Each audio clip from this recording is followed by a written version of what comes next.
बिस्मिल्लाहिर्रहमानिर्रहीम। अस्सलाम वालेकुम। आज का हमारा टॉपिक है white blood sales.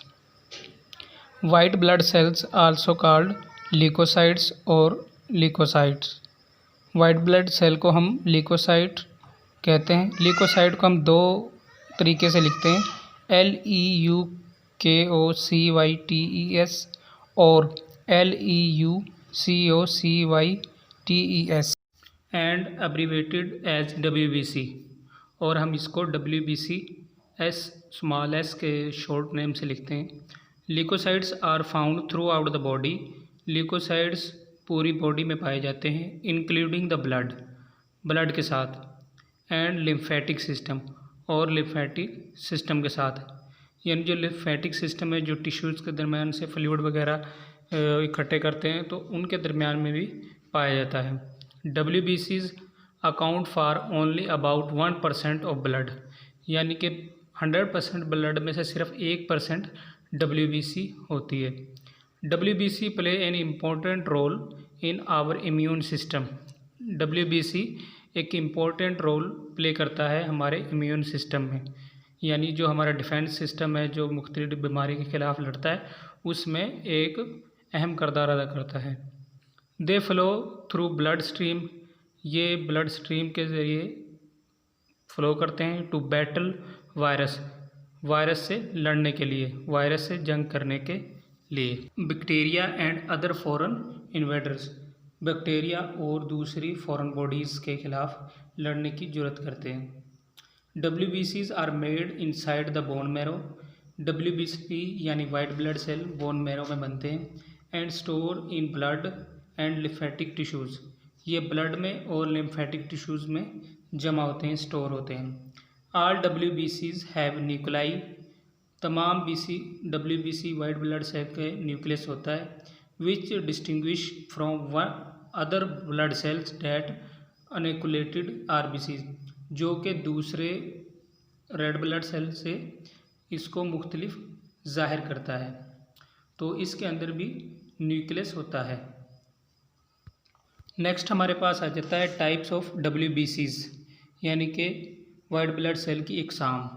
WBCs are classified into 2 groups on the basis of granules. Granules की बेस पे इनको 2 ग्रुपों में तकसीम किया गया। ग्रेनुलोसाइट्स ग्रेनुलोसाइट्स यानी जिनमें ग्रेन्यूल मौजूद होता है। न्यूट्रोफिल, यूजिनोफिल, बेजोफिल, इनमें ग्रेन्यूल मौजूद होता है। ग्रेनुलोसाइट्स, इनमें ग्रेन्यूल मौजूद नहीं होता। Lymphocytes, monocytes, ETC। फर्स्ट हमारे पास आ जाता है neutrophils. Neutrophils are the most abundant RBCs, यानी WBC consisting 60 to 70% of the circulating leukocytes, यानी कि WBC न्यूट्रोफिल का 60 to 70% होता है कि जो सर्कुलेटरी सिस्टम में एग्जिस्ट करता है। They are commonly refer to as polymorphonuclear leukocytes, यानी कि इनको पॉलीमोर्फोन्यूक्लियर ल्यूकोसाइट्स कहते हैं। They have multi lobe nucleus, इनके एक से ज़्यादा या 2 से ज़्यादा या 3 से ज़्यादा न्यूक्लियस होते हैं, which consist of 3 to 5 lobes, जो कि 3 से 5 लोब्स पर मुश्तमिल होता है। Size of neutrophil is 10 to 12 micrometer. Neutrophil का साइज़ 10 to 12 माइक्रोमीटर होता है। Life span of human neutrophil is up to 5 days. इसका जो लाइफ टाइम है वो 5 डेज होता है। Neutrophil play an important role in defend against bacteria and viral infection. Neutrophil bacteria और वायरस के खिलाफ लड़ने में अहम किरदार अदा करता है। नेक्स्ट हमारे पास आ जाता है eosinophil, compose about the total WBC, यानी कि 2 to 4% ये टोटल BC का हिस्सा होता है, 2 to 4%, and are about 12 to 17 micrometer in size, 12 से 17 माइक्रोमीटर इसका साइज़ होता है। Bilobed nucleus containing reddish pink granule, यानी कि ये 2 लोब पर मुश्तमिल होता है और सुर्ख पिंक रंग का ग्रेन्यूल होता है। That makes them distinguish easily from neutrophil, जो कि न्यूट्रोफिल से इसको अलहदा ज़ाहिर करता है। Life time is 8 to 12 days, इसका जो लाइफ टाइम है वो 8 से 12 दिन का है। The primary deal is with parasitic infection allergic reaction, जो इसकी प्राइमरी इंडिकेशन है वो पैरासाइट इन्फेक्शन और एलर्जी के ख़िलाफ़ ज़ाहिर करेगा। ये ज़्यादातर बैक्टीरिया, अगर इसकी परसेंटेज ज़्यादा होती है तो ये बैक्टीरिया के या एलर्जी के इन्फेक्शन को ज़ाहिर करता है। Next, basophil are least common और WBCs representing 0.5 to 1% of circulating WBC। Basophil जो है 0.5 to 1% होते हैं टोटल WBC के। इट यूजली हैज़ 2 लोब्स, इसके 2 लोब्स होते हैं। Basophil release histamine for inflammatory response, यानी कि इन्फ्लामेशन में बेसोफिल रिस्पॉन्स करेगा। Granule colour is blue, granule का कलर ब्लू होता है। Life span is few hour to few days, यानी चंद घंटों से चंद दिन तक भी इसका लाइफ टाइम होता है। नेक्स्ट हमारा है ए ग्रेन्यूल। ए ग्रेन्यूल वो WBCs हैं जिनमें ग्रेन्यूल मौजूद नहीं होता। इसकी 2 इकसाम हैं, तो उन 2 इकसाम को हम डिस्कस करते हैं। फर्स्ट हमारे पास आ जाता है lymphocytes. Lymphocytes are much more common in lymphatic system, इनका ज़्यादा शुमार होता है लिम्फेटिक सिस्टम में देन इन ब्लड में।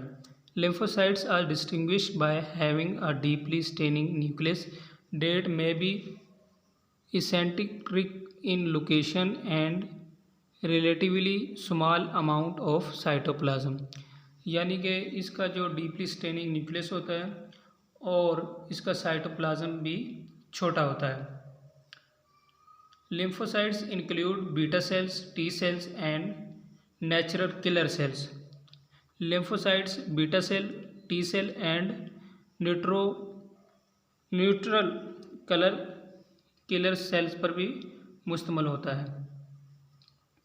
On the base of size 2 types of lymphocytes, small lymphocyte 7 to 8 micrometer and large lymphocyte 12 to 15 micrometer, यानी कि lymphocyte 2 किस्म के होते हैं साइज़ के हिसाब से। जो छोटे होंगे वो 7 to 8 माइक्रोमीटर होंगे और जो बड़े वाले होंगे वो 12 से 15 माइक्रोमीटर होंगे। 20 to 40% ऑफ टोटल WBC के टोटल में 20 से 40% इसकी परसेंटेज होगी लिम्फोसाइट्स की। और जो बीटा सेल, टी सेल और नेचुरल किलर सेल हैं, इनके बारे में बाद में बताएंगे। इसका एक अलहदा से टॉपिक है जो कि अगर इसके बारे में बताने लगे तो टॉपिक काफ़ी लेंथी हो जाएगा।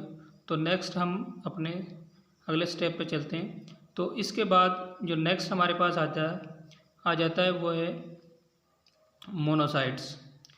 Monocytes are large type of WBC 15 to 10 micrometer. ये WBC की बड़ी किस्म है जिसका साइज 15 से 30 माइक्रोमीटर होता है। किडनी शेप न्यूक्लियस, इसका जो न्यूक्लियस है वो किडनी शेप होता है।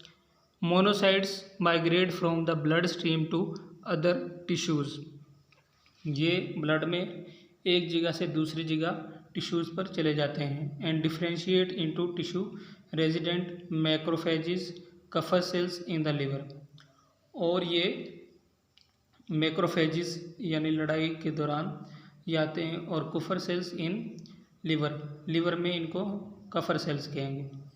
Comprise 2 to 10% of total WBC की टोटल मकदार में इनकी जो मेयार है उसका 202 से 10% इनकी क्वांटिटी होती है। In adult human half of monocytes store in spleen, यानी कि जो नौजवान होता है ह्यूमन उसके स्प्लीन में मोनोसाइट्स स्टोर होते हैं। तो अब जो हमारे पास आगे है इसकी हम बताते हैं कि मोनोसाइट और लिम्फोसाइट्स और इसकी दूसरी जो किस्में, अगर ये कम हो जाएं तो इनको किस तरह रिप्रेजेंट किया जाएगा, अगर ज़्यादा हो जाएं तो इसमें क्या अल्फाज शुरू में या आखिर में लगाए जाते हैं, जिससे इनको हमको पता लगता है इसकी क्वांटिटी ज़्यादा हो रही है या कम हो रही है। फर्स्ट हमारे पास है फीलिया। फीलिया जो है इंक्रीज काउंट को ज़ाहिर करता है। साइटोसिस ये भी इंक्रीज काउंट को ज़ाहिर करेगा। किसी भी चीज़ की मिकदार अगर ज़्यादा होगी, WBC की, प्लेटलेट्स की, किसी भी चीज़ की, तो ये उसको ज़्यादा ज़ाहिर करेगा। पीनिया ये डिक्रीज़ को शो करेगा कि इस चीज़ की इसकी क्वांटिटी डिक्रीज़ हो रही है। और नेक्स्ट हम इस पर टॉपिक अलहदा से बनाएंगे कि जो जिस अपना WBC की मिकदार ज़्यादा होगी और कम होगी तो इससे कौन कौन सी बीमारियां ज़ाहिर होती हैं। ये पैरासिटिक है या वायरल है या बैक्टीरियल है या फंगल है, तो इसके बारे में अलहदा से एक टॉपिक है, तो उस पर अलहदा से डिस्कस करेंगे। फीलिया और साइटोसिस का मतलब है कि इंक्रीज़ इन काउंट और पीनिया का मतलब है डिक्रीज़ इन काउंट। ये लास्ट में आएगा, तो आप इससे पता चला लेंगे कि इस कैंड पर फीलिया या साइटोसिस आया है तो ये इंक्रीज़ कर रहा है, ये पीनिया इसके लास्ट में आया तो ये डिक्रीज़ अमाउंट शो कर रहा है। अब हम आ जाते हैं इनकी शेप पर। फर्स्ट ऑफ ऑल ग्रेनुलोसाइट्स, जिनमें ग्रेन्यूल मौजूद होते हैं। Neutrophil, इजिनोफिल, basophil.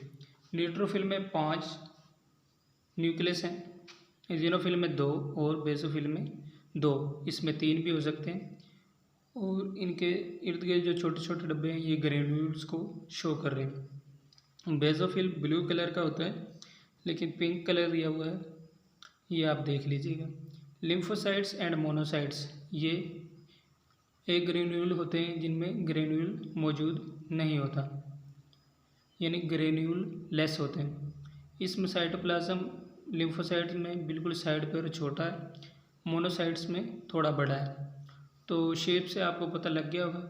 अगर आपको वीडियो के मुतालिक कुछ भी पूछना हो तो हमें कमेंट्स में अपनी राय से ज़रूर आगाह कीजिएगा। और इसके अलावा अगर वीडियो अच्छी लगी तो इसे लाइक और शेयर कीजिएगा, और नए आने वाले दोस्तों हमारी वीडियो, हमारे चैनल को सब्सक्राइब ज़रूर कीजिएगा। मिलते हैं नेक्स्ट वीडियो के साथ। अल्लाह हाफिज़, अपना ख्याल रखिएगा। Thank you so much. अल्लाह हाफिज़।